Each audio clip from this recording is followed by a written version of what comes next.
3 दिनों के अंदर संगीत की दुनिया की दूसरी आवाज़ खामोश हो गई। के एक वॉइस ऑफ लव जिन्हें कहा जाता था, प्यार की आवाज़।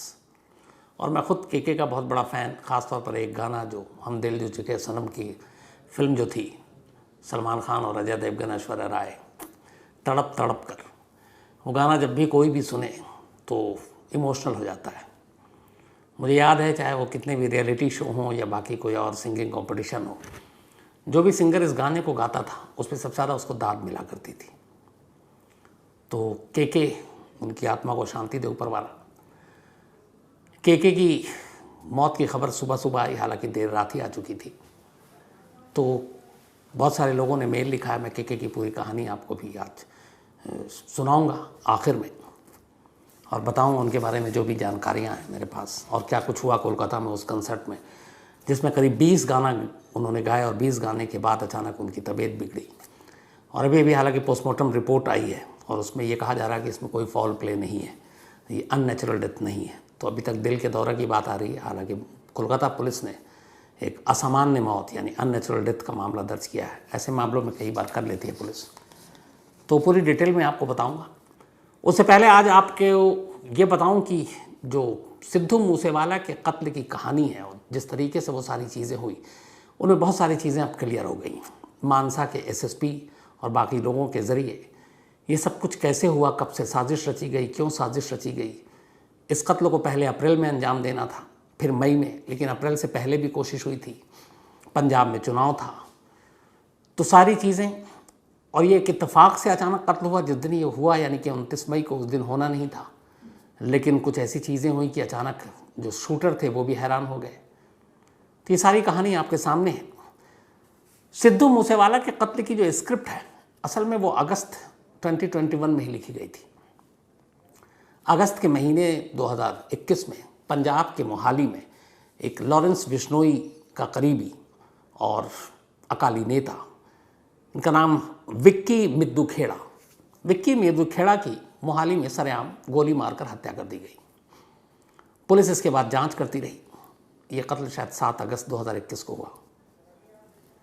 इसी दौरान में इधर दिल्ली पुलिस कुछ लोगों को गिरफ्तार करती है, और उस गिरफ्तारी के बाद अचानक एक शख्स से पूछताछ में वो विक्की मिद्दू खेड़ा कत्ल की बात करता है और कहता है कि इस कत्ल के पीछे एक पंजाबी सिंगर के मैनेजर का हाथ है। अब उससे ये सारी चीज़ें पूछी दिल्ली पुलिस के स्पेशल सेल ने, लेकिन पुलिस जो केस था वो दिल्ली पुलिस का था नहीं। उन्होंने पंजाब पुलिस को इसकी इन्फॉर्मेशन दे दी। इसके बाद इन्फॉर्मेशन दी और बताया कि ये है। तो पता चला कि जो पंजाबी सिंगर है वो सिद्धू मूसेवाला है, क्योंकि उन्हीं के मैनेजर की बात हो रही थी और उनके मैनेजर का नाम था शगनप्रीत। तो शगनप्रीत सिंह दिल्ली में इत्तेफाक से जो क्रिमिनल पकड़ा गया उसने ये खुलासा किया। अब ये टिप्स पंजाब पुलिस को दी गई। पंजाब पुलिस के पास नाम आया तो अब शगनप्रीत की तलाश शुरू हुई। लेकिन पता चला कि 10 अगस्त से ही, मतलब कत्ल के 3 दिन बाद से ही, शगनप्रीत गायब। अब शगनप्रीत की तलाश हुई और वो गायब, मिल नहीं रहा। इधर ये बात तिहाड़ जेल में बैठे लॉरेंस बिश्नोई तक पता चली कि दिल्ली पुलिस ने यह खुलासा किया है कि जो उसके ख़ास एक विकी जिसका कत्ल हुआ है, उसके कत्ल के पीछे सिद्धू मूसेवाला के मैनेजर का हाथ है। अब भी बात कुछ नहीं थी। इधर उसको पुलिस ढूंढ रही है, इधर लॉरेंस बिश्नोई ने अपने आदमी लगा रखे हैं। लेकिन फिर खबर आती उसी अगस्त के महीने में कि शगनप्रीत इंडिया में है नहीं, वो तो ऑस्ट्रेलिया भाग गया। अब जब ये खबर लॉरेंस बिश्नोई तक पहुंचती है तो लॉरेंस बिश्नोई को लगता है कि शगनप्रीत अपने दमबूते पर अकेले ऑस्ट्रेलिया नहीं भाग सकता, इसकी कुछ लोगों ने मदद की होगी। और उसे लगता है कि ये उसका अपना मानना था कि सिद्धू मूसेवाला की वो हैसियत है जो उसे ऑस्ट्रेलिया भेजने में मदद कर सकता है। और यहीं से लॉरेंस बिश्नोई के दिमाग में सिद्धू मूसेवाला के लिए एक दुश्मनी शुरू हो गई। उसे लगा कि जिस शख्स का हाथ है उसके अपने करीबी के कत्ल में, उससे सिद्धू मूसेवाला बचा रहा और उसके बाद उसने उसको बचाकर ऑस्ट्रेलिया भेज दिया। लॉरेंस बिश्नोई की इस बात पे गुस्सा है और उसने कहा कि अब वो चूँकि शगनप्रीत तो है नहीं तो सिद्धू मूसेवाला से बदला लेंगे। इसके बाद उसे धमकियाँ भी दी जाने लगी। अब लेकिन इधर इशू ये था कि खुद लॉरेंस बिश्नोई जेल में काम कैसे करे। तो फिर उसे याद आया अपने उस जूनियर साथी का, यानी कि गोल्डी बराड़ का, जो कनाडा में है और उसके सारे काम देख रहा है। लॉरेंस बिश्नोई ने गोल्डी बराड़ तक ये संदेश भिजवाया। गोल्डी बराड़ ने कहा ठीक है। अब उसने अपने शूटरों की तलाश शुरू की। इधर महीना बीतता जा रहा था। साल के आखिर में आते आते चुनावी सरगर्मियां शुरू हो गई और फिर पता चला कि सिद्धू मूसेवाला को कांग्रेस ने टिकट दे दिया और वो मानसा विधानसभा क्षेत्र से चुनाव लड़ रहे हैं। तो अब चुनाव के वक्त और एक तरह से जब धमकी मिली थी तो सुरक्षा बढ़ गई थी। उस वक्त 8 गनर थे, सरकारी गनर सिद्धू मूसेवाला के पास। तो ऐसे में भी निशाना बनाना बड़ा जोखिम भरा काम था। और फिर चुनाव, ऊपर से टिकट, और पंजाब में कांग्रेस की ही सरकार और पंजाब में कांग्रेस के टिकट के उम्मीदवार। तो फिर लॉरेंस बिश्नोई और गोल्डी बराड़ ने कहा कि इस मामले को थोड़ा टाल देते हैं, चुनाव ख़त्म हो जाए, क्योंकि चुनाव के दौरान में लगातार सिद्धू मूसेवाला के इर्द गिर्द हमेशा भीड़ रहती, रैलियों में, बाकी जगह पे गनर भी साथ होते। तो ऐसे वक्त में हमला करना रिस्की था। तो उन्होंने कहा कि चुनाव ख़त्म होने का इंतज़ार करते हैं। मार्च में नतीजा आ गया, चुनाव सिद्धू मूसेवाला हार गए और इसके बाद धीरे धीरे चुनावी सरगर्मियाँ ख़त्म हो गई।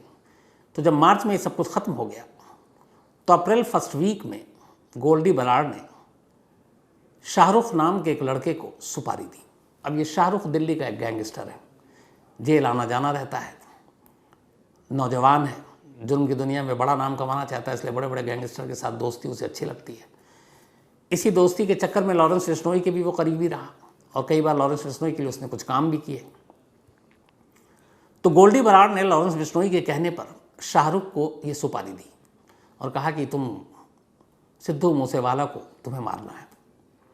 ये सुपारी लेने के बाद शाहरुख अप्रैल में इसी 2022 में पंजाब पहुंचा।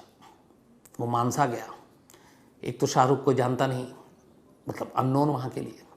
वहाँ जाकर उसने बाकायदा कई दिनों तक रैकी की कि सिद्धू मूसेवाला के घर के आसपास के रास्ते कैसे हैं, कौन कौन घर में होता है, कितने गार्ड हैं, कौन सी गाड़ियाँ हैं, वो कब कहाँ रूटीन है, कब घर से निकलते, कब बाहर आते, कब वापस जाते, किन किन फंक्शनों में जाते, कब गांव से निकलकर चंडीगढ़ या दूसरे शहरों में जाते। इसने सारी रैकी कर ली और इसी रैकी के दौरान पता चला कि सिद्धू के पास अपनी एक बुलेट प्रूफ गाड़ी भी है और सिक्योरिटी भी है। लेकिन इन सब के बावजूद जब उसकी रैकी पूरी हो गई और अब उसे अपने काम को अंजाम देना था, बस उसे एक मौके की तलाश थी। लेकिन इत्तेफाक से वो मौका उसके हाथ आता उससे पहले ही दिल्ली पुलिस के स्पेशल सेल को किसी मुखबिर से खबर मिली कि शाहरुख कहीं मौजूद है और दिल्ली पुलिस के स्पेशल सेल को शाहरुख की तलाश थी दिल्ली में हुए क्राइम के सिलसिले में। मुखबिर के बताए हुए पते पर पुलिस पहुंचती है और शाहरुख को पकड़ लेती है। अब शाहरुख दिल्ली पुलिस की हिरासत में। काम उसे दिया गया था सिद्धू मूसेवाला का कत्ल करना, रैकी कर चुका लेकिन काम किया नहीं। अब दिल्ली पुलिस के स्पेशल सेल उससे पूछती है कहाँ थे, क्या क्या थे। तो पता चला कि वो पंजाब में भी गया और मानसा। तो अब स्पेशल सेल को लगा कि ये मानसा में क्या कर रहा था। तब कहते हैं कि उस वक्त अप्रैल में ही शाहरुख ने दिल्ली पुलिस को ये बताया कि वो मानसा गया था रैकी करने के लिए पंजाबी सिंगर सिद्धू मूसेवाला के कत्ल के लिए, और इसकी सुपारी जो है गोल्डी बराड़ ने दी है, लॉरेंस बिश्नोई भी इसमें शामिल है। अब दिल्ली पुलिस को जब सब कुछ ये पता चला और ये भी मालूम था पहले से ही थ्रेट था सिद्धू मूसेवाला को, तो कहते हैं दिल्ली पुलिस ने पंजाब पुलिस को ये इनपुट दिया कि ऐसे ऐसे है और एक रैकी भी हुई है, जान को खतरा है। तो पहला अटेम्प्ट अप्रैल में शाहरुख की गिरफ्तारी की वजह से अधूरा रह गया। अब जब उसकी गिरफ्तारी की खबर लॉरेंस बिश्नोई और गोल्डी बराड़ तक पहुंची तो वो भी परेशान हो गए। उन्हें लगा कि इतनी सारी मेहनत की, सारी रैकी हो गई, अब क्या करें। शाहरुख पकड़ा गया। अब दो चीज़ें थी, एक उन्हें यह भी था कि शाहरुख शायद सब उगल दे और अगर वो बता देगा कि सिद्धू मूसेवाला की रैकी हो रही है, उसके कत्ल की प्लानिंग कर रहे हैं, तो पंजाब पुलिस सिद्धू मूसेवाला की सुरक्षा और कड़ी कर देगी। ऐसे में उस तक पहुँचना और मुश्किल होगा। तो उन्होंने तय किया कि जितनी जल्दी हो सके इस काम को अंजाम देना है। लेकिन अब मुसीबत ये थी कि इसके लिए नए शूटरों की टीम कहाँ से तलाश करें। अब लॉरेंस बिश्नोई की टीम में कहते हैं कि बहुत सारे शूटर हैं और उसकी एक वजह है कि वो अलग अलग स्टेट में अलग अलग शूटर रखता है, उत्तराखंड में, हरियाणा में, यूपी में, राजस्थान में, दिल्ली में, पंजाब में। पर उसे चाहिए थे ऐसे शूटर जिसका पंजाब से कोई कनेक्शन ना हो, ताकि काम हो और फिर पकड़ने में मुश्किल हो।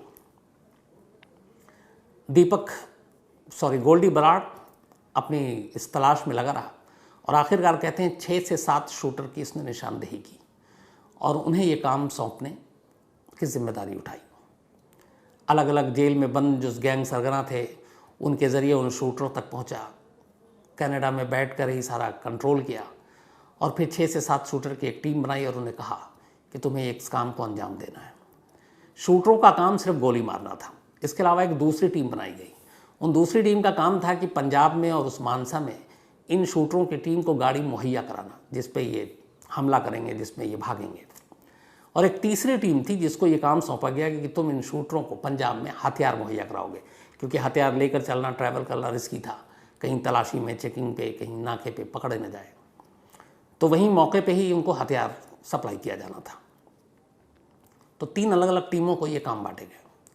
अब इसके बाद शूटरों की टीम, जो अभी तक की खबर है, वो कहते हैं शायद 27 या 28 मई को मानसा पहुंच गई, यानी कि सिद्धू मूसेवाला के घर। और घर से कुछ दूरी पर उन लोगों ने अपना डेरा जमाया और रेकी शुरू कर दी, इस तरीके से किसी को शक ना हो। 2 गाड़ियां थी उनके पास, एक कोरोला और एक बोलेरो। कोरोला से वो रेकी करते थे। उन्होंने 28 मई को भी रेकी की, कुछ 27 मई को भी की। उस रेकी के दौरान कुछ जगहों पे सीसीटीवी कैमरे लगे हैं। वो गाड़ी जो कोरोला है वो उसमें कैद भी हो गई और बाकायदा उनको यूं बेवजह घूमते हुए दिख भी रही है वो गाड़ी। तो 2 दिन की रेकी हो गई। 6 से 7 शूटर मानसा में मौके की तलाश में। लेकिन इस दौरान उन्होंने जो जानकारी हासिल की वो ये था कि वो बुलेट प्रूफ गाड़ी में ही निकलते हैं ज़्यादातर। अब बुलेट प्रूफ गाड़ी को घेर भी ले तो निशाना बनाना मुश्किल होगा, क्योंकि गोली का कोई असर नहीं होगा और फिर वो गाड़ी भाग सकती है। तो उन सारी चीज़ों की प्लानिंग हो रही थी और अभी इनको रेकी करनी थी।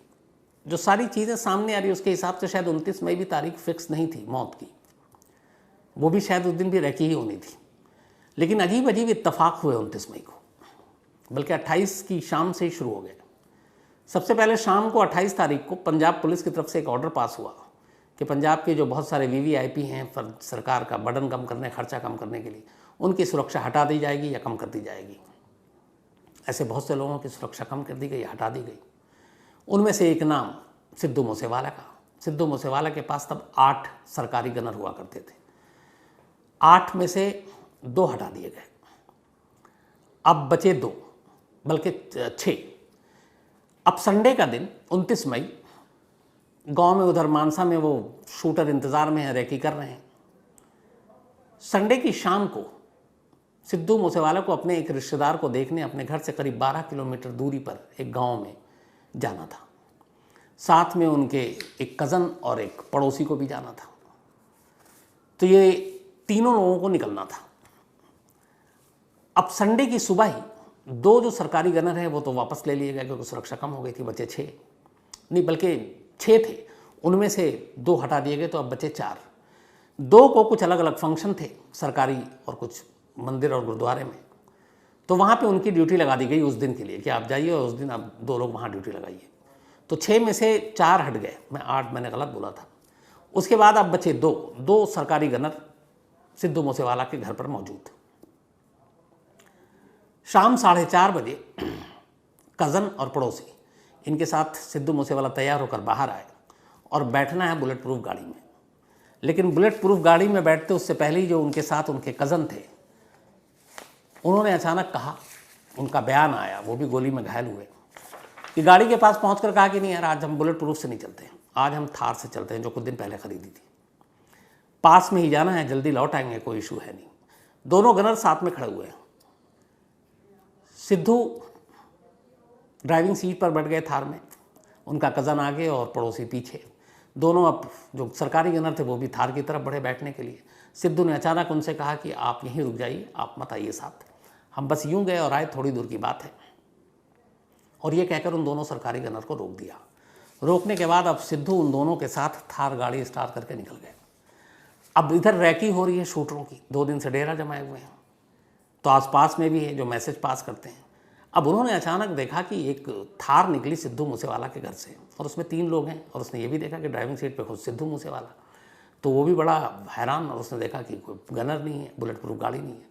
उसने ये मैसेज आगे पास आउट किया। उधर शूटर की टीम अपना कहीं आराम कर रही थी। उन्हें जैसे ही ये बात पता चली संडे की शाम को, तो वो भी थोड़े हैरान कि बिना गनर के, बिना बुलेट प्रूफ गाड़ी के ये 3 अकेले। तो उन्होंने कहा यही मौका है, इसके बाद वो उसी रूट पर उन्होंने अपनी गाड़ी लगा दी।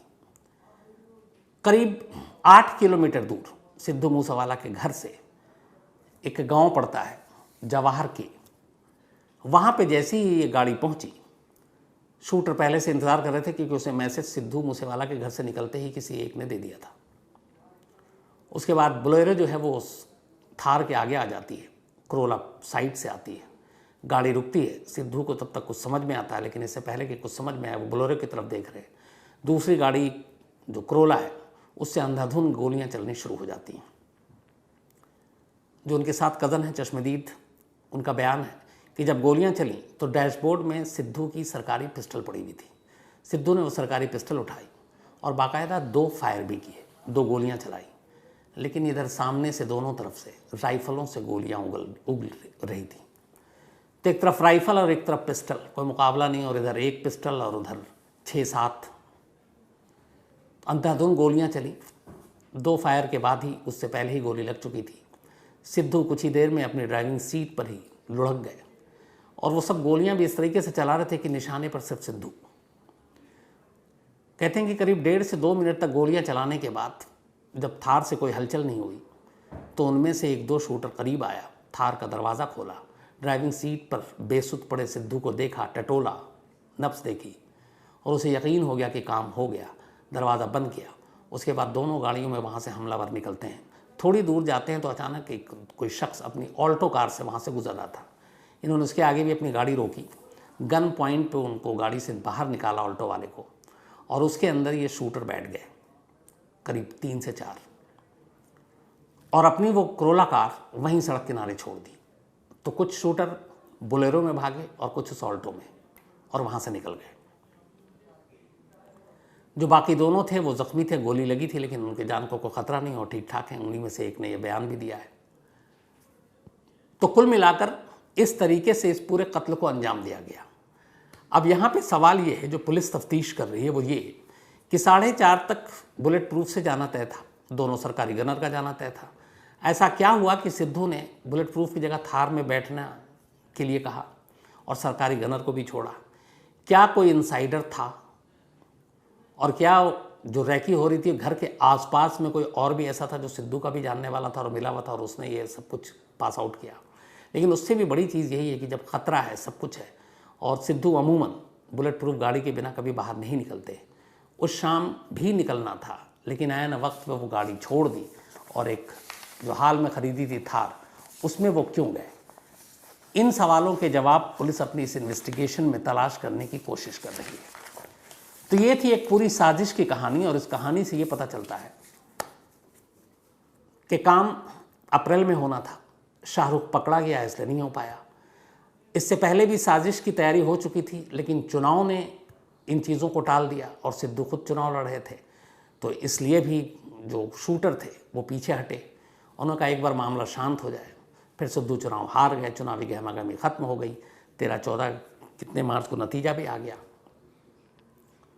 तो ये सारा प्लानिंग में वक्त लगा, लेकिन असली जो स्क्रिप्ट लिखी गई थी वो अगस्त से ही शुरू हो गई थी, और अगस्त से ही प्लानिंग थी कि मारना है। कई चीज़ों ने इसको डिले किया था। एक शाहरुख तो खैर पकड़ा गया, उस वजह से भी डिले हुआ। अब पुलिस का ये है कि उन्होंने इन 6 से 7 शूटरों में से 3 की आइडेंटिफिकेशन कर ली है, 3 की शिनाख्त कर ली है, लेकिन अभी उससे ज़्यादा और कुछ बताने के लिए वो तैयार नहीं। उनका कहना है इससे हमारे इन्वेस्टिगेशन पर असर पड़ेगा, लेकिन उनका मानना है कि ये शूटर जो है ऐसे चुने गए हैं ताकि पुलिस को उन्हें पकड़ने में आसानी ना हो। अलग अलग स्टेट, अलग अलग राज्य, 3 लोगों को पुलिस ने और अभी हिरासत में लिया, पंजाब पुलिस ने, और इत्तेफाक से ये तीनों को जेल से लेकर जा रहे हैं, क्योंकि पुलिस को लगता है कि सारी साजिश में इन तीनों का भी रोल है, चाहे वो शूटर को तैयार करने में या गाड़ी मुहैया कराने में या पिस्टल या हथियार देने में। तो ऐसे इन लोगों को गिरफ्तार किया गया। तिहाड़ जेल में लॉरेंस बिश्नोई, एक जो जयपुरिया, वो और 1-2 लोग और, उनसे भी पूछताछ की गई है। और अब पंजाब पुलिस की कोशिश है कि लॉरेंस बिश्नोई को तिहाड़ से लेकर पंजाब जाए और वहाँ जाकर पूछताछ करे। इसके अलावा गोल्डी बराड़ को कनाडा से लाने के लिए भी पंजाब पुलिस ने अपनी मुहिम शुरू कर दी है। भारत सरकार और फॉरेन मिनिस्ट्री के ज़रिए जो रेड कॉर्नर नोटिस और बाकी सारी जो कवायद है वो भी पूरी हो रही है। तो कोशिश यही है कि गोल्डी बराड़ को भी लाया जाए, क्योंकि वह वैसे भी बहुत सारे मामलों में वो वांटेड है। नॉन बेलेबल वारंट भी उसके नाम पे निकला हुआ है। तो ये तो थी कत्ल की पूरी साजिश की कहानी।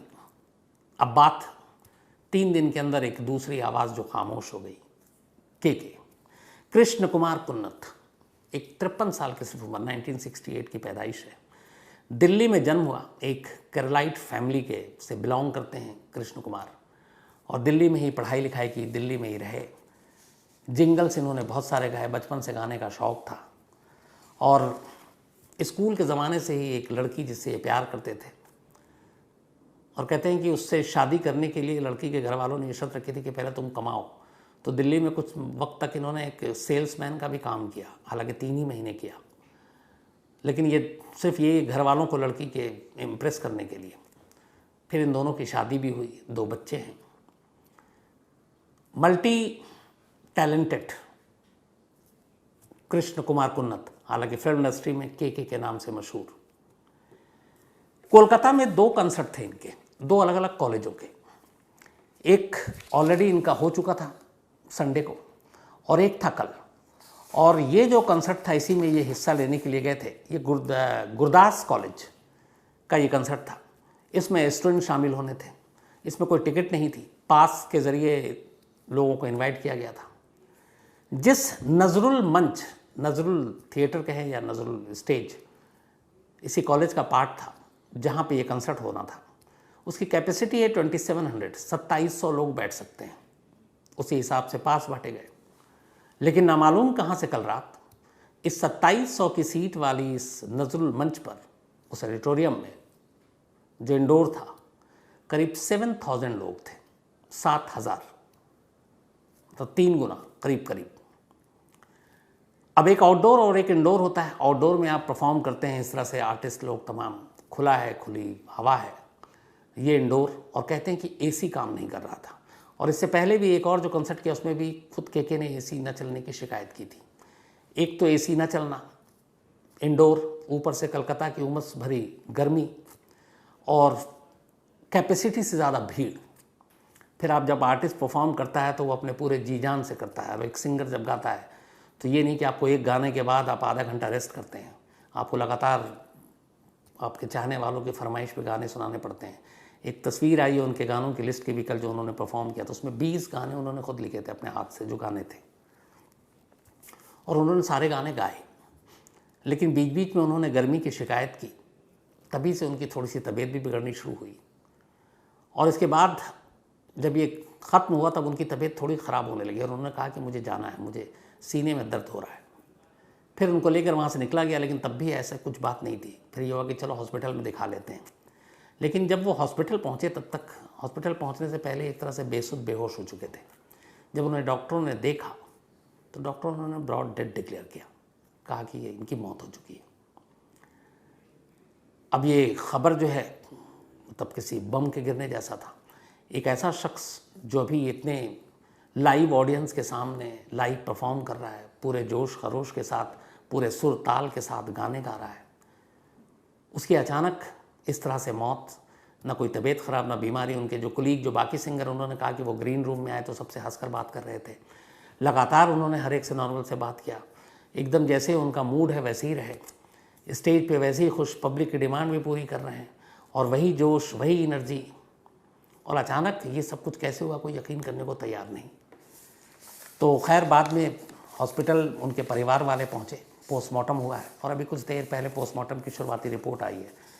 तो उसमें कहा गया कि ये शुरुआती रिपोर्ट में ये है कि अननेचुरल डेथ नहीं है, कहीं से फाउल प्ले नहीं है। हालांकि कोलकाता पुलिस ने एक FIR दर्ज की अननेचुरल डेथ की।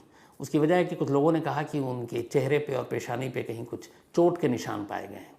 तो अब ये अभी जांच में पता चलेगा वो चोट के निशान कौन से हैं, नॉर्मल हैं, बेहोश होकर गिरने के लिए वजह से हुए हैं, या फिर धक्का मुक्की या कुछ और वजह है। जिस होटल में वो रुके कोलकाता में, उस होटल के स्टाफ से भी पूछताछ हो रही है, उनके खाने पीने बाकी चीज़ों में क्या कुछ था। तो इन सारी चीज़ों की इन्वेस्टिगेशन जारी है। लेकिन कुल मिलाकर अफसोस की बात यह है कि पूरी फिल्म इंडस्ट्री जो है वो सदमे में है, क्योंकि एक ऐसा सिंगर जिसकी आवाज़ वाकई रूहानी आवाज़ थी, वॉइस ऑफ लव, जिन्होंने एक से एक गाने दिए, जो मैंने बताया कि जैसे अपना मेरा फेवरेट गाना ऑल टाइम में से भी है, तड़प तड़प के इस दिल में, और इस्माइल दरबार इसके म्यूज़िक डायरेक्टर थे कि इसकी भी एक कहानी कि गाना जो है ये रिकॉर्ड हो चुका था और इस्माइल दरबार इसके म्यूज़िक डायरेक्टर थे। एक कहीं पे कोई फंक्शन था या फिल्मी ही कुछ, तो ये गाना बज रहा था। अचानक इत्तेफाक से उसी वक्त वहाँ सलमान खान आ गए और उस वक्त ये फिल्म जो है, जिस फिल्म में इसको इस्तेमाल किया जाना था, वो फिल्म अभी शूट वूट हो रहा था। तो लोकेशन पे अक्सर इस्माइल दरबार भी पहुँचते थे। तो सलमान खान को पता नहीं था कि ये गाना शूट हो चुका है और चूँकि संजय लीला भंसाली इसके डायरेक्टर थे और ये किस फिल्म का गाना है उन्हें कुछ पता नहीं था। तो वो आए, गाना बज रहा था। जब गाना बज रहा था तो अचानक सलमान खान ने उसको सुना और उसके थोड़ी देर के बाद इस्माइल दरबार की तरफ देख के पूछा कि ये कौन है, किसने गाया। तो इस्माइल दरबार ने ये कहा अपने इंटरव्यू में कि जब सलमान खान ने कहा तो मैं घबरा गया, डर गया कि यार ये क्या है, ये कह देंगे कि ये तो बड़ा बुरा है, ये अच्छा नहीं गाया है, ये, और उन्हें ये भी पता नहीं कि इन्हीं की फिल्म में इस्तेमाल होना है। तो बोले मेरी हवा ख़राब हो गई थोड़ी देर के लिए। तो उन्होंने पूछा क्या हुआ। बोले नहीं, ये बहुत अच्छा गाना गाया है, इसकी बहुत अच्छी आवाज़ है और तुम देखना ये जो भी गाना सुनेगा ये वो रो पड़ेगा, उसको ये रुला देगा। तो उन्होंने कहा तब मुझे एहसास हुआ। और इसके बाद ये गाना जो है हम दिल दे चुके सनम जो फिल्म है, वाकई उस फिल्म का सुपरहिट गाना और आज भी ये गाना वैसे हिट है। इसके अलावा भी उन्होंने बहुत सारे सलमान खान की फिल्मों में गाया, बाकी के फिल्मों में भी बहुत सारे ऐसे गाने गाए और मतलब एक मल्टी टैलेंटेड सिंगर इस तरह से जाना ये अपने आप में बेहद अफसोसनाक है। पर क्या कीजिएगा, ज़िंदगी और मौत ये दोनों ऐसी चीज़ें हैं जिसका फ़लसफ़ा कोई नहीं जान पाया। कब मौत किसको आ जाए कुछ कहा नहीं जा सकता। ऊपर वाला उनकी आत्मा को शांति दे, उनके घर वालों को सब्र अता फरमाए, यही दुआ कर सकते हैं पूरी क्राइम तक फैमिली की तरफ से। आज श्रवण मंजू बिश्नोई इनका जन्मदिन है, तो हैप्पी बर्थडे आपको श्रवण जी। इसके अलावा हर्ष वाजपेयी का भी आज जन्मदिन है, हैप्पी बर्थडे हर्ष। अनिकेत कुमार इनका भी जन्मदिन है, तो हैप्पी बर्थडे अनिकेत। और कैरोल में रिगो इनका भी आज जन्मदिन है, तो हैप्पी बर्थडे कैरोल। और रोनाल्ड रिगो ने भेजा है, इनके फादर हैं। जतिन प्रजापत के मम्मी और पापा इन दोनों का बर्थडे है, इन्होंने नाम नहीं लिखा, तो जतिन जी आपके mom and dad, mummy papa, माँ बाप दोनों को बहुत बहुत बधाई। और जतिन के अलावा श्रद्धा और जैनिशा ने भेजा है। इसके अलावा राधिका जी की आज एनिवर्सरी है, तो हैप्पी बर्थडे राधिका जी। कुणाल पांडे ने भेजा है, लेकिन आपके पति का इन्होंने नाम नहीं लिखा। मुश्ताक अहमद इनकी भी एनिवर्सरी है, इन्होंने भी अपनी वाइफ का नाम नहीं लिखा, असम से हैं ये, तो आप दोनों को ही मुबारक। इसके अलावा हर्ष कुमार, संदीप सरकार गुवाहाटी से, चंदन शर्मा, रमेश चंदन, रजत भारद्वाज, मोनू, कमल, मोहम्मद यूनुस, ये तमाम लोगों ने के की कहानी की बात कही थी, तो मैंने वो आपको जितनी जानकारी थी पूरी बताई। इसके अलावा किरण कौर हैं, इन्होंने ये लिखा है कि सिद्धू मूसेवाला का पूरा नाम जो असल में वो शुभदीप सिंह सिद्धू है, शुभदीप सिंह, लेकिन जब वो म्यूज़िक इंडस्ट्री में आए तो फिर वो सिद्धू मूसेवाला गांव का उन्होंने अपना नाम अपना लिया। कृष्ण बोहिदार हैं और थैंक यू सो मच आपके मेल के लिए और आपने जो कहा है उसके लिए भी। अनूप बर्मन जी एक स्टोरी की फरमाइश की है, मोहम्मद यावर ने भी एक स्टोरी की फरमाइश की, शैलेश पटेल हैं, अजहर सैयद हैं, टीएस कार्तिक हैं, रवि वाजा हैं राजकोट से, संदीप सिंह हैं, सीए संदीप बिश्नोई हैं, हरमन कुल्लर हैं, राहुल यादव हैं, इनको बेटी हुई है तो बहुत बहुत मुबारक, ऊपर वाला लंबी उम्र दे, अच्छा रखे हमेशा। खेम बिस्ट हैं नेपाल से, वीर केपी हैं और बबलू सिंह हैं पटना से। Thank you so much Bablu भाई आपके खूबसूरत मेल के लिए, हमेशा मुझे आपका ये मेल याद रहेगा, लव यू हमेशा। तो आज इतना ही, अब आपसे मुलाकात होगी कल रात 9 बजे किसी नई कहानी के साथ, तब तक अपना ख्याल रखिएगा। Thank you very much.